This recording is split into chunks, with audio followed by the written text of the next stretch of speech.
ઇતિહાસ તારું કરે વર્ણન, જય જય તેજોમય યૌવન. ભારત વર્ષના કીર્તિનો કળશ, સંસ્કૃતિની ધરોહર, વિશ્વમાં ચમકી ઉઠેલો સોનેરી સિતારો એટલે વિવેકાનંદ. ભારતના યુવા રત્નએ વિશ્વને આંજી દીધું. તો એ વિભૂતિનું બાળપણ કેવું તેજસ્વી હશે એ નિહાળીએ.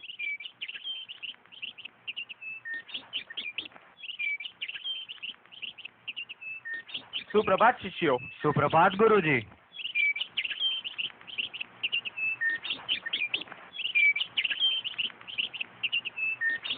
ક્યાં ધ્યાન છે તમારું? અહીં ભણવા આવો છો કે બહાર જોવા? નરેન્દ્ર, ઊભો થા. જી ગુરુજી. મેં જે આ દાખલો કરાવ્યો એનો શું જવાબ આવશે જરા કહેતો? જી ગુરુજી, 55 આવશે જવાબ. શાબાશ બેટા, બેસી જા. ચલ હવે તું ઊભો થા. મને આ દાખલાની પદ્ધતિ સમજાવ જરા. ગુરુજી. હા, બહાર જોવામાંથી ફુરસત મળે તો કઈ સમજાય ને. ચલ હવે તું ઊભો થા. મને આની પદ્ધતિ સમજાવ. તને બી નથી ખબર, વાતો કરવામાં જ પડ્યો રહે તું તો. ચલ હવે તું ઊભો થા. તું તો પહેલેથી જ માથું નીચું રાખીને જ ઊભો થયો. ચલો તમે પોતપોતાના હાથ આગળ કરો. શિક્ષા મળશે ત્યારે જ અક્કલ ઠેકાણે આવશે. ગુરુજી, અમને તે આ વાતો કરાવનાર નરેન્દ્ર જ છે. અમને તોફાન કરાવવા માટે પ્રેરણારો પણ નરેન્દ્ર જ છે. જો તમે અમને સજા આપતો હો તો નરેન્દ્રને પણ આપો. શું તું મને મૂર્ખ સમજે છે? તારી દેખતા જ એ છોકરાએ આ દાખલાનો સાચો જવાબ આપ્યો છે. ચલો હાથ આગળ કરો. ગુરુજી ઉભા રહો. અરે બેટા, શું થયું? તું કેમ ઊભો થયો? આમાં આ લોકોનો કઈ વાંક નથી. કેમ? હું જ એમને બહાર જોવા માટે પ્રોત્સાહિત કરતો હતો. સજાને પાત્ર એ લોકો નથી, હું જ છું. ખરેખર જો તમારે કોઈને સજા આપવી હોય તો એ મને આપો. શાબાશ બેટા, તારી પ્રામાણિકતાથી હું પ્રસન્ન થયો. જીવનમાં હંમેશા સાચું બોલજે. અને તમે ત્રણ પણ સાંભળી લો, હંમેશા જીવનમાં સાચું જ બોલજો.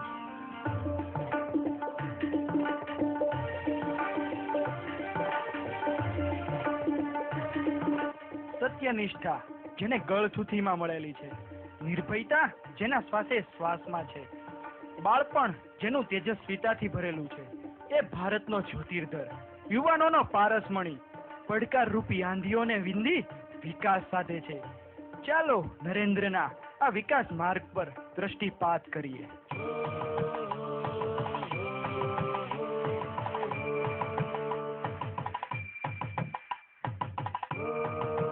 સુપ્રભાત શિષ્યો. ચાલો કહો જોઈએ, કોનો ઇતિહાસ સર્વશ્રેષ્ઠ છે?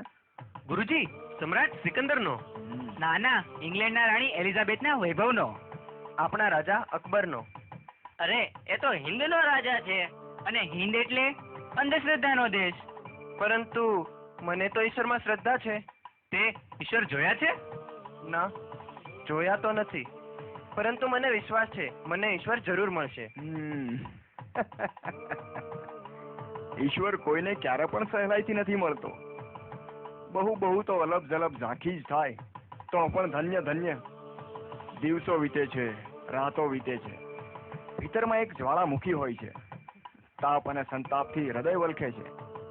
આંસુઓમાં પણ ઈશ્વર તરતો આવતો નથી, કોઈ પંથ બતાવતું નથી. જો તારે ઈશ્વરને સહેલાઈથી પ્રાપ્ત કરવા હોય તો એક જ વ્યક્તિ છે, રામકૃષ્ણ પરમહંસ. ગુરુજી, તમે મને સત્ય માર્ગ ચીંધ્યો છે. હું આ માર્ગ પર જ ચાલીશ. મને આશીર્વાદ આપો ગુરુજી. ઈશ્વરને જોવાની અદમ્ય ઈચ્છા લઈને નીકળેલો નરેન્દ્ર સાગર જેવું ગાંભીર્ય અને આકાશ જેવું ઊંડાણ ધરીને ગુરુ ચિંધ્યા માર્ગે ચાલ્યો જાય છે.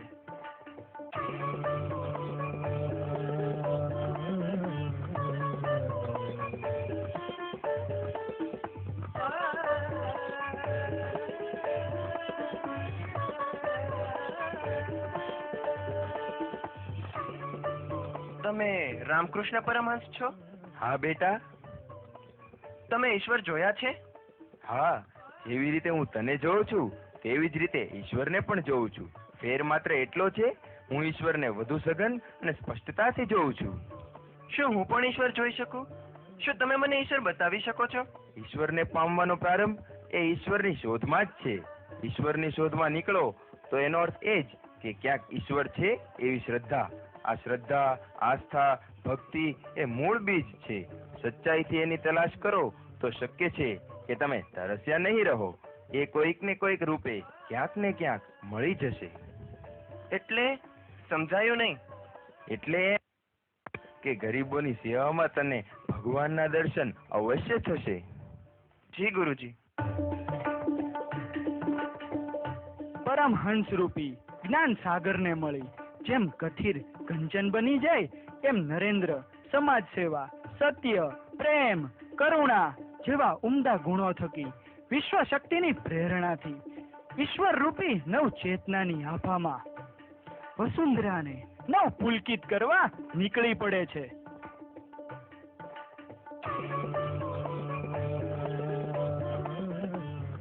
મહાશય, તમે કહ્યું એ પ્રમાણે મેં ગરીબોની સેવા તો કરી, પરંતુ મને ઈશ્વર તો ન દેખાયા. ઈશ્વરનો એકવાર ભીતરમાં અનુભવ થયો પછી એ બધે જ દેખાય છે. જળમાં, સ્થળમાં, બળમાં, વાદળમાં, શશી અને તારામાં, સૂર્ય અને તેજની ધારામાં, ઉષા અને ઢળતી સંધ્યામાં, પંખીના ગીતમાં, નિસર્ગમાં એનો જ અનુભવ થાય છે. એકવાર ઈશ્વરનો સંસ્પર્શ થયો પછી વમળનું કમળમાં રૂપાંતર થાય છે. નિર્ભયતાનો પરમ શાંતિદાયક અનુભવ થાય છે. અભય વચનના આશીર્વાદ અવતરે છે. મુશ્કેલીઓ મુશ્કેલ રહેતી નથી. ભયનો નાશ થાય છે. મોતની પણ તમારે રહેતી નથી. ઈશ્વર તો અત્ર તત્ર સર્વત્ર છે. બેટા, ખરેખર તો સેવા એ કરુણા, ભાવના અને શ્રદ્ધાનો વિષય છે. શું તે સાચે જ ગરીબોની સેવા પૂર્ણ શ્રદ્ધા અને ભાવનાથી કરી હતી? ના ગુરુજી.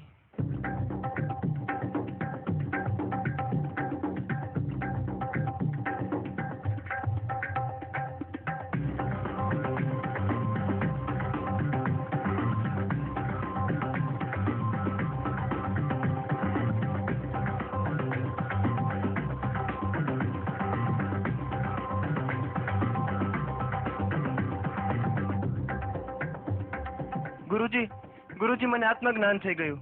હવે મારે સંન્યાસ લઈને ગરીબોની સેવા કરવી છે, પરંતુ મારી એક શરત છે કે મારી માને ખાવા માટે ભાત અને ઓઢવા માટે વસ્ત્ર જોશે.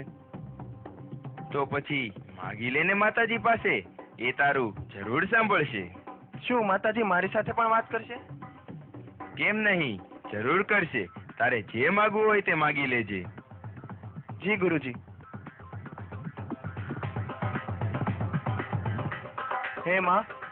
બોલ વત્સ, શું માંગવું છે તારે? એ જ માં કે સમસ્ત વિશ્વના કલ્યાણ માટે મને શક્તિ આપો. તથાસ્તુ.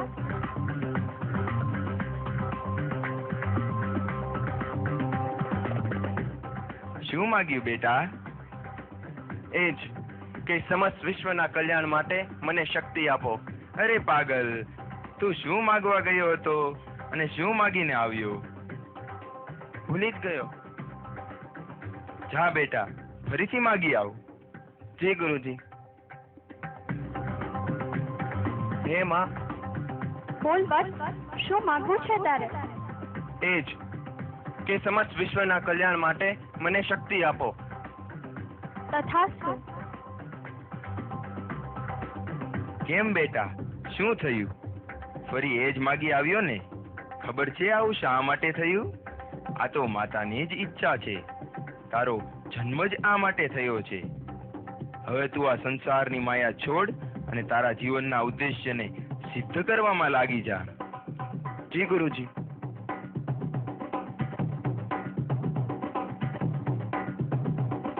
અત્ર તત્ર સર્વત્ર ઈશને નિહાળી સ્વયંના અસ્તિત્વને નિરાકારમાં એકાકાર કરી જીવ અને શિવના સંગમથી વીર ભોગ્યા વસુંધરાનો નવયુવાન જગતના કલ્યાણ માટે પગલા માંડે છે.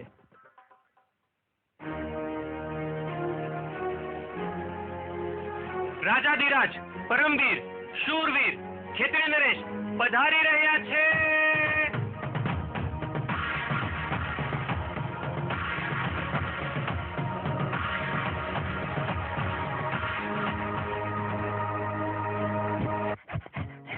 એમ મહારાજની જય હો. સ્વામી વિવેકાનંદ નામે કોઈ વ્યક્તિ આપને મળવા માંગે છે. એ તેજસ્વી પુરુષને પૂરા માન સન્માન સાથે દરબારમાં પ્રવેશ આપવામાં આવે. એ તમારા રાજાના ગુરુદેવ છે. જી મહારાજ. પધારો પધારો. પ્રણામ ગુરુજી. પ્રણામ. મહારાજ, મેં સાંભળ્યું છે તમે મૂર્તિ પૂજામાં નથી માનતા. બિલકુલ સાચું સાંભળ્યું છે ગુરુજી. કારણ જાણી શકું છું? ઈશ્વર તો સર્વવ્યાપી છે. એ કોઈ પથ્થર કે પથ્થરની બનાવેલી મૂર્તિમાં થોડો મળે. સારું, રાજાનું એક ચિત્ર મળી શકે છે? હા. યો. થૂકો આ ચિત્ર પર. આ શું બોલી રહ્યા છો તમે? ભાનમાં તો છો તમે? એ અમારા રાજાનું ચિત્ર છે. અમે તો શું, આ દુનિયાના કોઈ માણસની મજાલ નથી આ રાજાના ચિત્ર પર થૂકી શકે. પરંતુ આ ચિત્ર જ તો માત્ર છે. રાજા હોય કે રાજાનું ચિત્ર, તેના પર થૂકી થોડી શકાય. તો પછી ઈશ્વર હોય કે ઈશ્વરની મૂર્તિ, પૂજવામાં પણ શો ફરક? સમજ્યા રાજા? સમજાઈ ગયું ગુરુજી, બધું જ સમજાઈ ગયું. અમને પણ સમજાઈ ગયું સ્વામીજી. મહારાજ, મારો અહીં આવવાનો ઉદ્દેશ સિદ્ધ થયો છે. હું રજા લઈશ. હિમાલય જેવી મક્કમતાથી મૂર્તિ પૂજાનું મહત્વ નાની એવી વાતમાં ખેતડી નરેશને સમજાવી એના ભ્રમ અને માન્યતાને ઓગાળી નાખ્યા. આમ નરેન્દ્રમાંથી બનેલા સ્વામી વિવેકાનંદ રાજા અને રંકને સમાન ગણી ભારત વર્ષની કાયા પલટ કરતા જાય છે.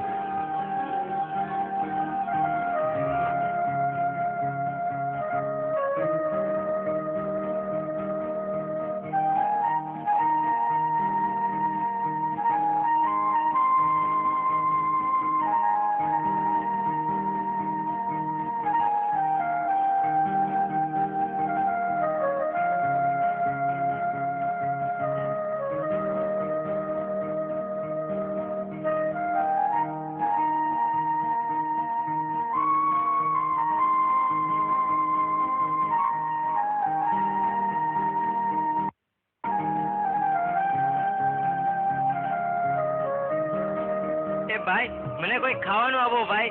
એ ભાઈ, હું કેટલા દિવસથી ભૂખ્યો છું ભાઈ. ભાઈ, મને કંઈક આપો ભાઈ. ભાઈ, ભાઈ, મને કંઈક ખાવાનું આપો ભાઈ. ભાઈ, તમે તો આપો ભાઈ. ભાઈ, મને કંઈક ખાવાનું આપો. હું 5 દિવસથી ભૂખ્યો છું ભાઈ. ભાઈ, મને કંઈક ખાવાનું આપો ભાઈ. અરે કોઈક તો આપો. ભીખ શું કામ માગે છે તું? એક ભિખારી ભીખ ન માગે તો બીજું શું કરે?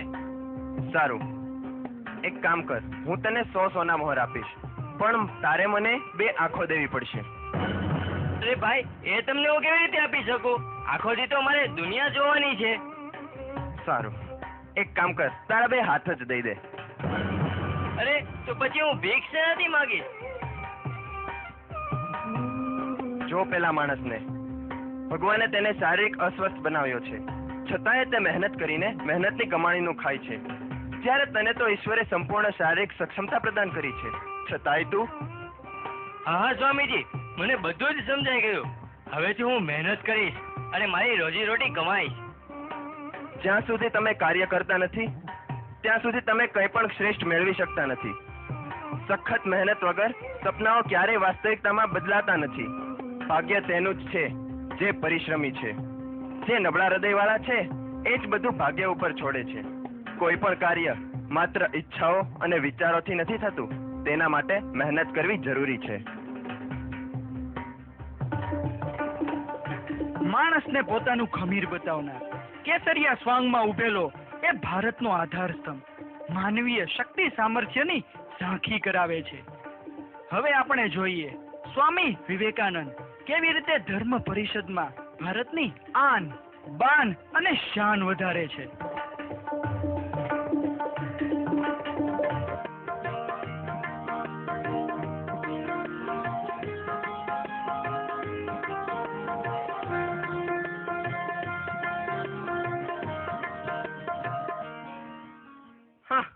Look at this insanely dressed clown from the land of India, who thinks his Gita is superior to a holy Bible.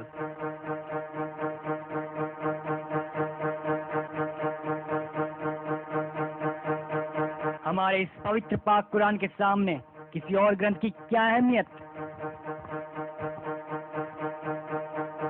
Look at the way he dressed up. He even doesn't know English. परंतु ये विश्व धर्म परिषद है और जिस धर्म की अहमियत ही नहीं उस धर्म की गीता को ये सन्यासी क्या ऊपर उठाएगा? Inviting these fools in our country is totally waste of time. Yeah. Well, fellow men, let's listen to him once. He'll definitely entertain us. My dear brothers and sisters of America.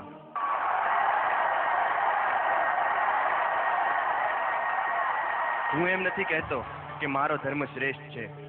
આપણા બધાના ધર્મ શ્રેષ્ઠ છે. જો હું આ ધર્મગ્રંથ લઈ લઈશ તો અન્ય તમામ ધર્મગ્રંથો પડી જશે. નાત, જાત, ધર્મ ઈશ્વરને સમજવા માટેના માર્ગના સંદર્ભમાં અલગ હોઈ શકે, પણ બધાને એ જ જ્ઞાન મળવું જોઈએ કે ઈશ્વર કે સર્વોપરી સંચાલક સત્તા એક જ છે. ધર્મ પ્રત્યે ગૌરવ હોવું ખોટું નથી, પણ મારો ધર્મ જ સર્વશ્રેષ્ઠ છે અને બીજાના ઉતરતા છે તે અજ્ઞાન જ ભાવિ વિશ્વ અને સમાજમાં અરાજકતા, પછાતપણા માટે નિમિત્ત બનશે.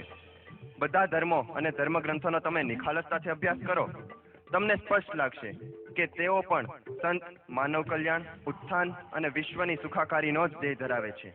જેમ જુદી જુદી નદીઓ જુદા જુદા માર્ગોથી દરિયામાં ભળી જાય છે, તેમ જે ધર્મ વિદ્વાનના આંસુ લૂછી શકે નહીં કે અનાથના મોંમાં રોટલાનો ટુકડો મૂકી શકે નહીં, તે ધર્મમાં મને શ્રદ્ધા નથી. ભારતનું ભાવિ છે આવેદ અને કુરાન, ઇસ્લામ એનું શરીર ને વેદાંત એનો પ્રાણ. ધર્મને હિન્દુ, મુસ્લિમ, ખ્રિસ્તી એમ વર્ગીકૃત કરીને જ માત્ર ના જુઓ. પ્રત્યેક વ્યક્તિ, સમાજ, પ્રવૃત્તિ કે વ્યવસાયનો ધર્મ હોય છે. નેતાઓએ રાજકારણીનો ધર્મ નિભાવવાનો હોય છે તો શિક્ષકે શિક્ષકનો. માનવ ધર્મ જ સર્વોપરી છે. જુદા જુદા ધર્મો પર ચાલી રહેલી વ્યક્તિ દેખાવમાં ભલે અલગ લાગે, પરંતુ પહોંચવાનું તો ઈશ્વરના શરણમાં જ છે.